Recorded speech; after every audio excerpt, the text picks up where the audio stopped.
Excellent. Welcome to our second lecture on acids and bases, where I'll be enjoying telling you about all the vocabulary for the unit. Okay, so I'm not sure if the webcam's integrating. I hope it is. Let's get to our special words of acids and bases. Okay, so unit vocab, acidic. Well, that is something that's extremely acidic, touching a nitrile glove. Boom, crazy. But what is acidic? Acidic is a solution with a pH lower than 7. Has a higher concentration of H plus ions. And in the margins here, right in parentheses, H3O plus, hydronium.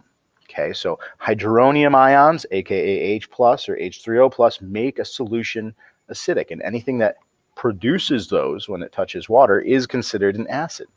The opposite of acids are bases, and sodium hydroxide is a base. Hydrochloric acid is an acid, obviously. They both react with metals, some more vigorously than others, as you can see in this particular video. Can we do that, Mr. Monaco? Sure. Bring in your aluminum cans. Basic is a solution with a pH higher than 7, an elevated concentration of OH negative, aka in the margins, hydroxide ions. So when I say hydronium, I mean acid, and when I say hydroxide, I mean basic, and those are the characteristic things that acids and bases produce when they touch water. Now the next word is alkaline, and this is a picture of a reaction of an acid or a base. It's called a stopwatch or a stoplight reaction. It has to do with alkalinity and basicity. Alkaline is just another word for basic. Okay, basic and alkaline mean the same thing. Now, the two different types of Arrhenius, acids, Arrhenius bases. Well, when you add an acid to water and you get H plus, aka H3O plus ions, that is an acid. So a compound, any compound that produces H plus, aka H3O plus, as the only positive ions in solution are considered acids. So that is one of the properties of acids already in the definitions. Arrhenius base is when you add a base to water and it produces OH negative, aka hydroxide ions in the water. So these are the only negative ions in the solution, and we call them hydroxide ions. So bases produce hydroxide. Acids produce hydronium. That is what they do. That's the basic distinction between them, pun intended. And here's our hydronium ion. It's when a water molecule soaks up that H plus ion that the acid releases. It makes hydronium. So the hydrogen ion, H plus, reacts with the water that's necessary for acids and bases to exist and creates this hydronium that you see on the right-hand side, H3O plus. It's like you add another H with its positive sign to a water molecule. So the definition, H3O plus ion. It's a synonymous with the H plus ion, and these make a solution acidic. If the compound produces those, it will be an acidic solution, and the compound can be called an acid. Hydroxide ion is a little different on the other hand. Hydroxide, well, that reacts with water too, but it only produces the OH negative in solution. So we've got hydroxide, OH negative, makes a solution basic. Hydroxides are easy to spot in chemical formulas, and therefore any chemical formula that contains a hydroxide or hydroxide in its name is something that is basic. Okay. Alternate acid-base theory. There's many theories on how acids and bases really truly work. Arrhenius is one theory, hydronium and hydroxide ion production.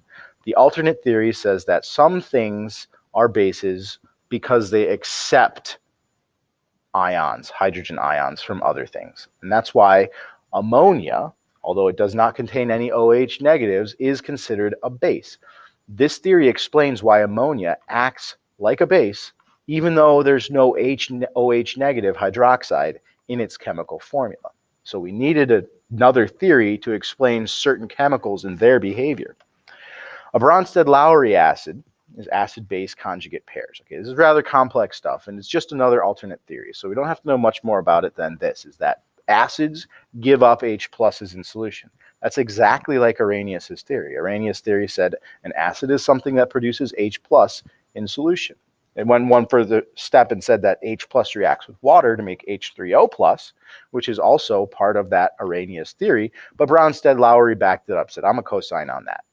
Bronsted-Lowry base, on the other hand, says, well, a base is a proton acceptor, an H plus acceptor. So the Bronsted-Lowry base says, okay, you don't have to have OH negative in order to be a base, but you do have to be able to soak up H pluses.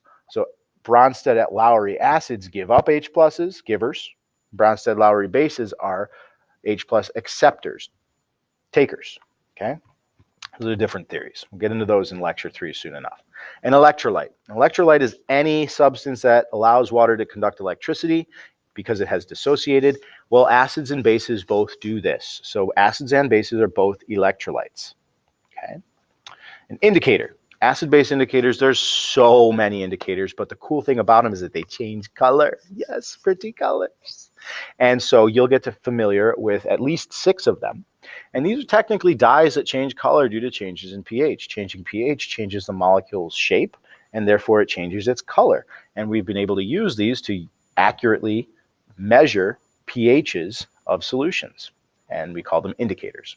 Neutralization is when an acid and a base come together, boom, and they trade some parts. Okay, HCl and NaOH come together, and instead NaCl leaves and H2O leaves. So these two acids and bases bump into each other, collision theory, and react to produce salt, NaCl, or a salt, a type of salt, calcium chloride, etc., and water, H2O. So neutralization is acid plus a base reacts to produce water and a neutral salt. Acids and bases, when they react, produce neutral pH 7 stuff if the concentrations are played on correctly. The pH scale is something you're actually probably already familiar with. It's a scale that goes from 1 to 14. And in chemistry, give credit to the fact that it's a negative log of the H plus concentration that measures acidity and alkalinity from 1 to 14.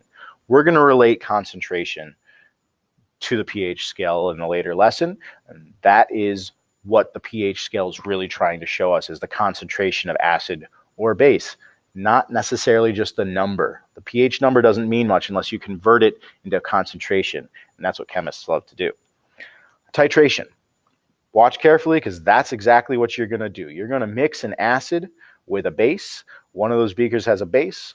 The burette has an acid. You're going to mix them carefully and measure the concentration of the acid or the base. So it's a neutralization reaction that you tailor very carefully to reach the end point to find the concentration of the base that's in the jar, or I'm sorry, the concentration of the acid that's in the flask.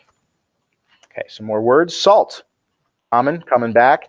It is an ionic compound produced from positive and negative ions that is produced in an acid-base unit when an acid and a base react. They produce a salt and a water molecule, so that's why we had to bring salt back. Dissociate, another word that came back. It's when a chemical compound breaks apart into positive and negative ions when it hits water. Acids and bases both dissociate. It's why they are electrolytes. So it's when the atoms break apart in solution, forming an electrolyte, because there's positive and negative ions at play. Which leads us to another very common word, ion. It's a positively or negatively charged atom. Okay, it has lost or gained electrons, and that is what is being played with acids and bases. Simple enough. Molarity, another word coming back from a previous unit because we have to measure concentration of acids and bases. It is the moles of solute, aka the acid or the base, divided by the liters of solvent, the water that they must have in order to do their jobs. Concentration, another repeat word. It is a relative comparison of how much solute is in the solvent.